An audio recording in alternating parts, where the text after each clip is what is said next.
የሙስሊሙ ታሪክ ሆነ ተብሎ እንዲጠለሽ ተደርጓል።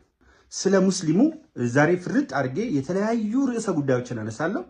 አይ ሙስሊም መሪ መካከል ላይ ከገባ ክብረ ነገስትን ያጠፋል፣ ሰሎሞናውያን ነገስታት እንዴት እንደመጡ የሚያትተውን የአፈ ታሪኮች ቅንብር ያጠፋል፣ ሙስሊም መጤ ነው የሚለው ትርክት ነው። ይህንን አርመን ሙስሊም ሀገሩ ኢትዮጵያ መሆኗን ማሳየት አለብን። አንደኛ የሙስሊም ሀገሩ መካ የወፍ ሀገሩ ዋርካ የሚባል አባባል እንዳለ ሁላችሁም አትክዱትም። ዛሬ ባያያዝ ኖሮ የትላንቱን ባላነሳ ነው ነበር፣ በቀበር ነው ነበረ። የውሾን ነገር ያነሳ ውሾ ይሁን ባልን ነበር። ነገር ግን ዛሬም እጅግ በገነገነና በታሪክ ዘመን ከምንሰማውን በከፋ ደረጃ ሙስሊሙን የማጥላላት ጥቅል የሆነ ዘመቻ ተጀምሯል።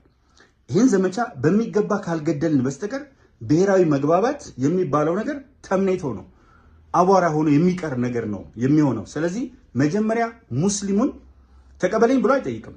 ትልቁ ነገር ሙስሊሙ አንተ ተቀበለኝ ለማለት አይችልም፣ ግማሽ ነው። አሁን ባለው የፖለቲካ ምህዳር ውስጥ እኩል ተዋናይ ነው።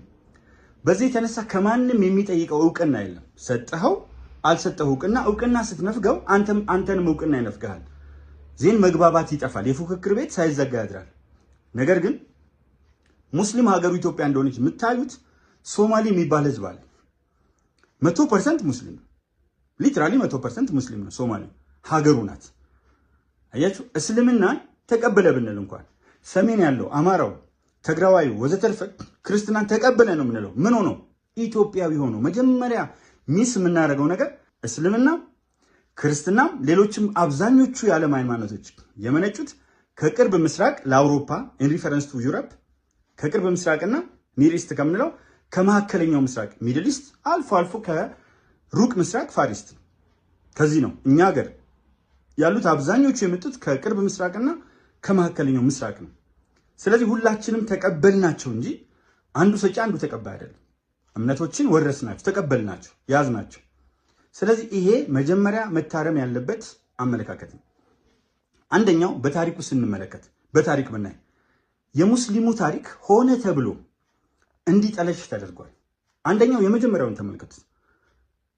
ንጉስ አርማህ አልነጃሺ አህመድ ነጋሽ የተባለውና መስጊድ መቀሌ ውስጥ የተሰራለት ክርስቲያን ሆኖ አይደለም። ክርስቲያን ቢሆን ኖሮ መስጊድ ባልተሰራለት ተመልሰው ሄደዋል። የነብዩ መሐመድ ሰለላሁ ዐለይሂ ወሰለም ቤተሰቦች ሩቅያን ጨምሮ በመጀመሪያው ሂጅራ በ615 እንደ ግሪጎሪ ዘመን ቀመር የመጡ ተመልሰው ሄደዋል። ስለዚህ እስልምና አዛጋ ያለበት ትልቁ ምክንያት እሱ ስለተቀበለ ነው፣ ሙስሊም ስለሆነ ነው። ስለዚህ መጽሐፌ ላይም እንዳሳዩት የመጀመሪያው ሙስሊም መሪ ተብሎ በ2011 ተጻፈ።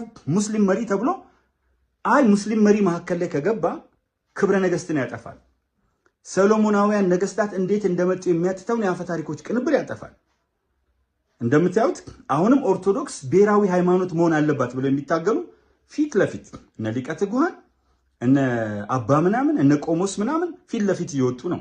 አሁን ለማብራራትም አንቸገርም። ስለዚህ የመጀመሪያው ሙስሊም መሪ ተብሎ መቀመጥ አለበት የሚለው ቶታሊ ሚስ ያደርጋሉ።